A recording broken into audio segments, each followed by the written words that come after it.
How much was your overall expenses in joining MUPH?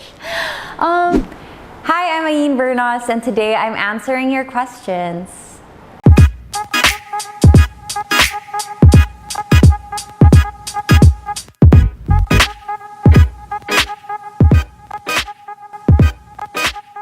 From 0LZBM, magre-reunion po ba kayong lahat ng mga Miss Universe PH kapag may chance? Yes, magre-reunion kami 2 days from now kasi, ewan ko, na-miss na namin agad isa't isa. And we really wanted to eat. So we're gonna have dinner. Yeah, on Tuesday. I'm excited. From Arlen V. Fabalina, is it possible to lose weight even if you are a stress eater? Because I'm really struggling. Well, to be parang objective, you lose weight when you consume less calories than okay. Calories in, calories out. Basta yun. Search mo, Google calorie deficit.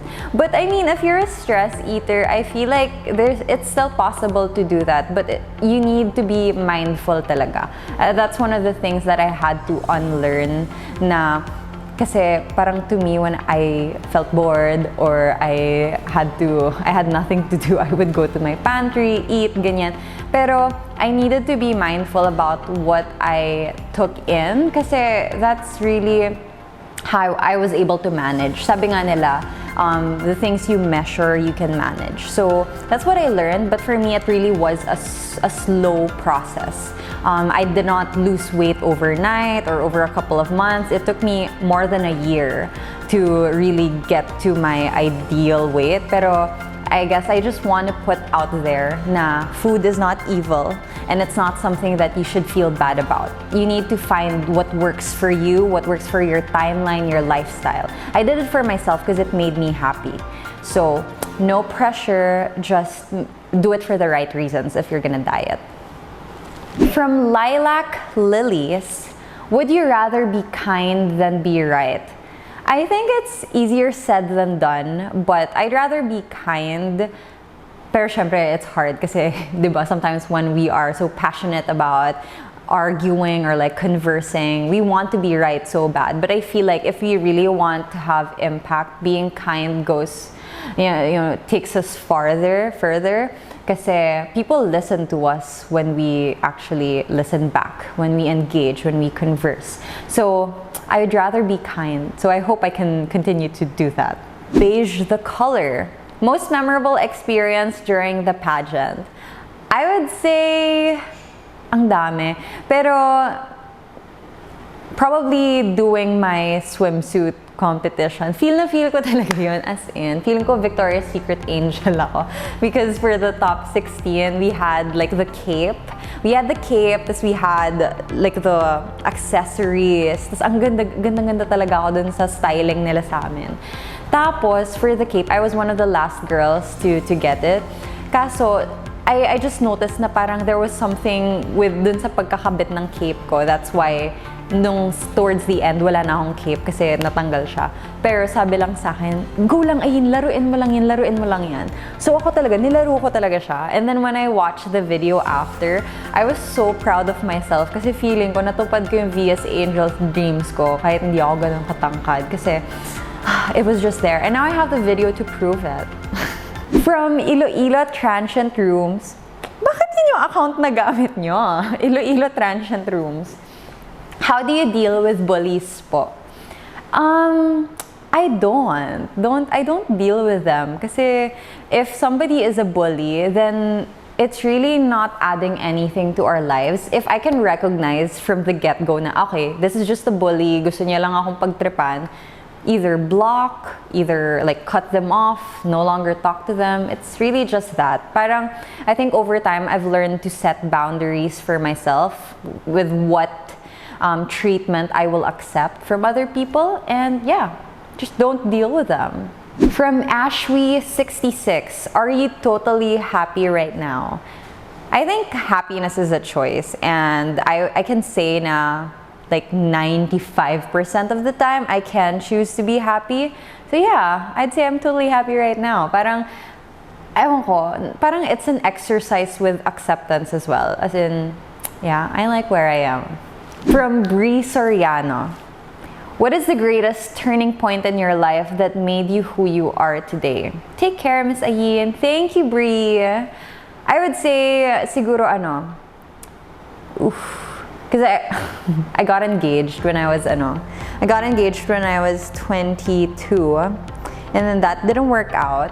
Tapos yung breakup na yun, that heartbreak really propelled me forward na sabi ko, I'm gonna be as independent as possible. I'm gonna take care of myself as much as possible. And that's where I really learned the art of self-love because I feel like that time I was so deprived of it. So yeah, that was the experience that really made me realize who I wanted to be and who I can become. From Dada Swift, ito na naman yung tanong nyo, will you join MUPH again? I shall get back to you next year. From Basihan, what can you say about K Familia? So for those of you who are not familiar, K Familia is like KF, yung pageant camp ko. So this is a group of people who are helping aspiring beauty queens to master the art of Q&A, pasarela, ganyan. And they really help the girls. And there are several camps here in the Philippines. But I guess for me, being a K Familia has really introduced me to the world of pageantry.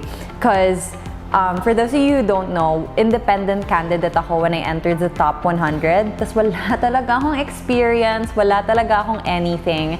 But when I reached out to my friend, si Miss Jensen of last year, she tried to connect me with KF. Tapos they welcomed me, as in si Tito Rog, winelcome niya ako on the day itself. Sabi niya, free ka ba mag-train bukas? Tapos to me, that was like really, that was eye-opening kasi from somebody who felt like an outsider in pageantry, they welcomed me agad-agad without a lot of questions. So yeah, I'm proud to be part of that.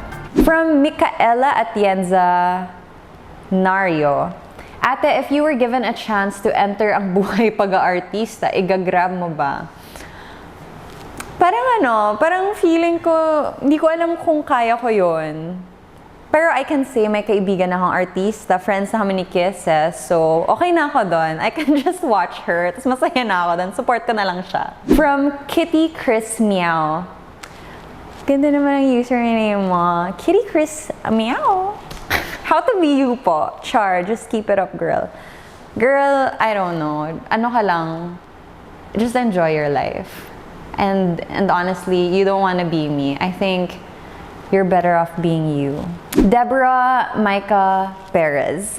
How much was your overall expenses in joining MUPH? I would say a lot. I mean, just to be frank, I think this is one of the things that people don't get to discuss when we talk about pageantry. Like, the girls really invest. Like, they invest resources, time, energy into the pageant. Kaya they really deserve the credit just for being there. Kasi, for example, I had to, syempre, pause from work. Kasi this was like a full-time job while we were in the bubble, while we were preparing for the challenges. So, you can just imagine, like, medyo ano rin siya, it's quite a bit of savings. From John Luis JLSB, thoughts about Miss Leren? Love you, Ayin. You know, Leren is such a pro, as in like going into the pageant, when I looked at her, as in, just ko breakfast pa lang ang outfit ni ate girl, as in, beauty queen. But what I really appreciated about Leren when I got to talk to her was how she's so humble and so down to earth na I didn't see that until we were like sitting next to each other, and she gave me so many like good pieces of advice na hindi ko na-realize until ang lapit na ng coronation na parang, oh my gosh, thank you, Leren. Tawag niya pa nga doon parang Lelet Stock or parang gano'n. Tawag niya Lelet Stock. Yeah, I love her. She's great, as in. I wish people knew that side of her more kasi grabe talaga siya, ang bait niya. From Kaloy, anong tawag sa maliit na tsunami? Tsunami? Ganon. Anong tanong to? I don't know. Wave? Abigail, do's and don'ts po for Q&A. Don't elaborate too much. to the point na hindi mo na alam kung ano yung point mo.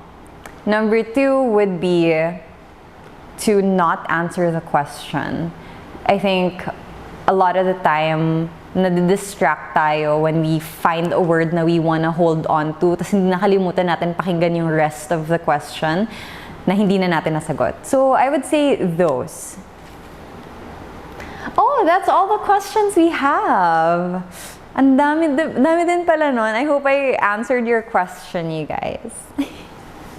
Thank you guys so much for watching. Please don't forget to subscribe to The Sunny Side Up. Follow them on Instagram and Facebook. And if you want to connect with me more, my username is Ayn Bernos everywhere. See you guys!